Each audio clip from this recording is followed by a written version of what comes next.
Well, just to update you on the situation of South Africans who were from yesterday already being taken out of Sudan.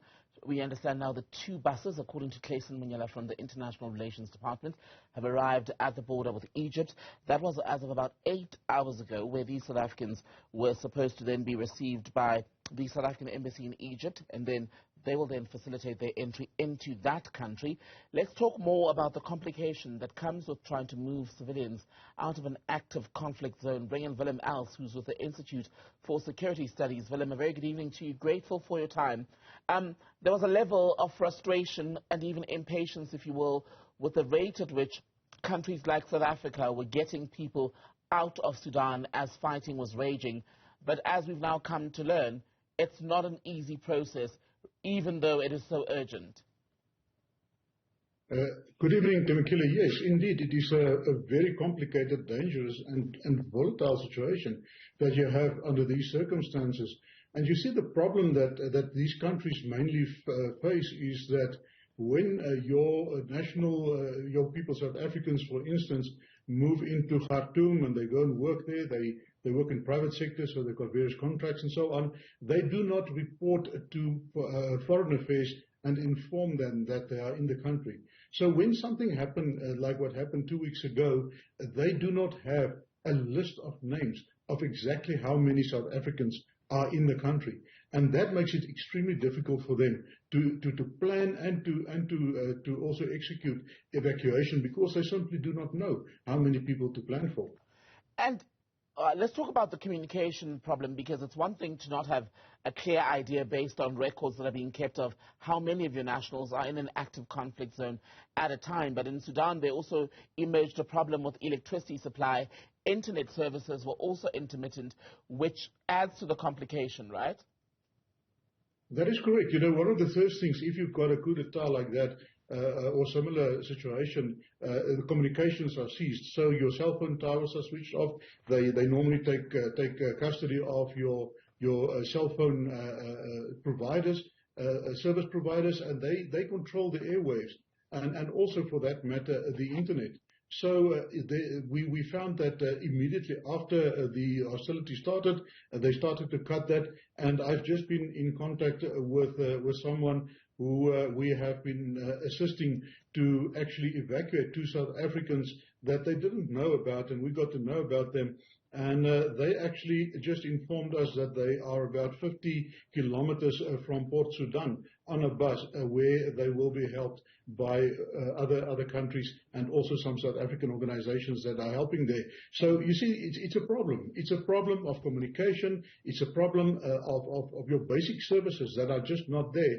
And that makes it very difficult to arrange any relief effort or evacuation of this nature.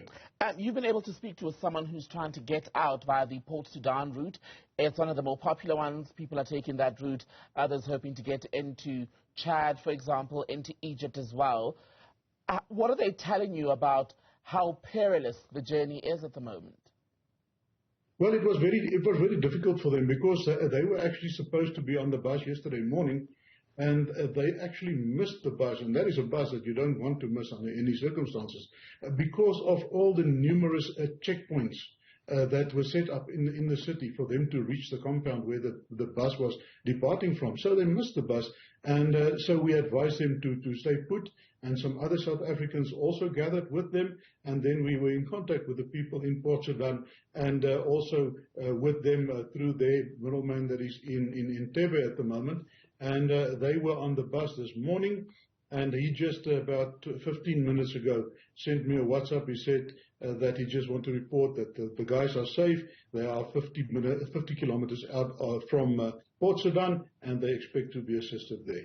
When they are put on these buses, Willem, do you know at this point what sort of information they're given about where they'll be taken to? I mean, the group that I was referencing earlier that arrived on 2 buses will now go into Egypt, but in what the International Relations rep, Clayson Munyala, has put out, we're not too clear on what will happen once they're in Egypt. Will they be given the option to stay there, or will they be flown back home to South Africa, for instance?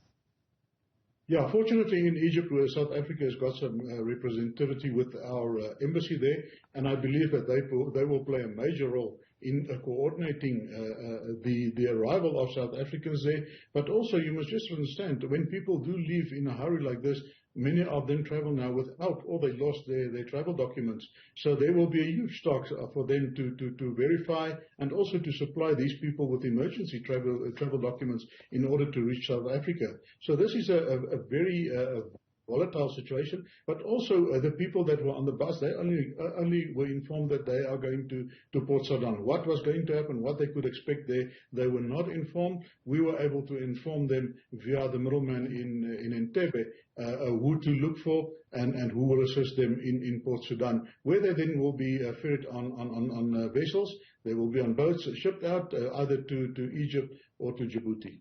Many of these journeys, as you're saying, to Djibouti and other areas are happening by bus, so it's a long distance, many hours spent on the road, partly because the airport in the capital, Khartoum, has been so badly affected by the fighting that happened around the 15th of this month. When you look at that journey, who guarantees then the safety of people who are on these buses to make sure that they're able to reach their destinations without, for example, being affected by the ongoing fighting?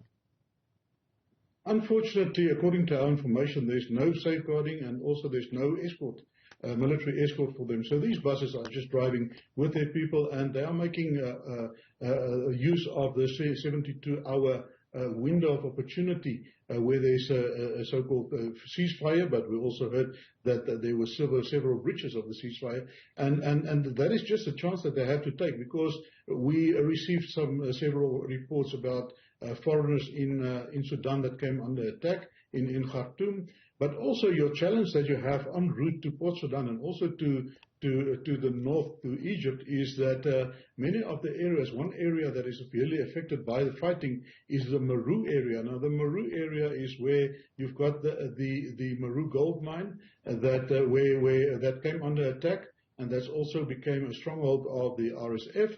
But also, that is the area, it's a very historic area where the pyramids that are there are said to be older than that of Egypt. So it's a very historical area that is there, but the road to the north runs right past that area. So it is extremely dangerous for them, because they have to now travel through a dangerous area as well.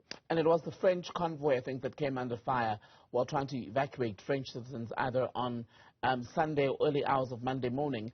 And I want to talk to you then about the ceasefire brokered in the early hours of this morning, local time.